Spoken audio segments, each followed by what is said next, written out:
निफाड तालुक्यातील बाणगंगा नदीच्या काठावरती दात्याने हे गाव, या गावामध्ये प्राचीन संकटमोचन पश्चिममुखी हनुमान मंदिराच्या जीर्णोद्धाराचा कार्यक्रम आज मोक्षदा एकादशीच्या पुण्यपूर्व कालावरती दात्याने ग्रामस्थांच्या आणि पंचक्रोशीतील भक्त मंडळांच्या प्रमुख उपस्थितीमध्ये भक्तिमय वातावरणात पार पडला।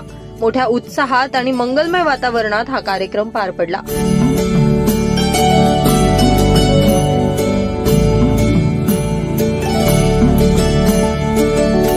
दात्याने गावातील पश्चिममुखी हनुमान मंदिराचे हे काम अतिशय प्रशस्त जागेत होत असल्यानं पंचक्रोशीतील सर्व भाविक भक्तांनी मंदिराला भेट देऊन दर्शनाचा लाभ घ्यावा व सडळहताने मदत करावी, दात्याने ग्रामस्थांच्या वतीनं असं आवाहन करण्यात आलंय।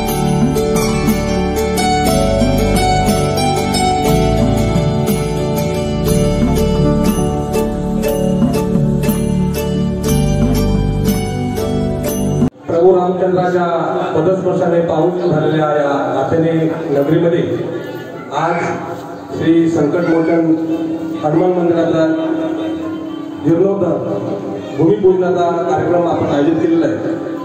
तरी सर्व दात्याने ग्रामस्थांच्या वतीने आलेल्या सर्व भक्त आणि पाहुणे मंडळांचं हार्दिक स्वागत दात्यानेच्या समस्त ग्रामस्थांकडून। आणि दात्याने गावने जे परिश्रम घेतले आणि जो निधी गोळा केला त्याबद्दल समस्त ग्रामस्थांच्या वतीने सगळ्यांचे आभार मानतो। तसेच पंचक्रोशीतील सर्व गावकऱ्यांना विनंती की आपणही दात्याने गावात संकटमोचन मंदिरासाठी सरळ हाताने मदत करावी। ब्युरो रिपोर्ट, नाशिक माझा न्यूज, नाशिक।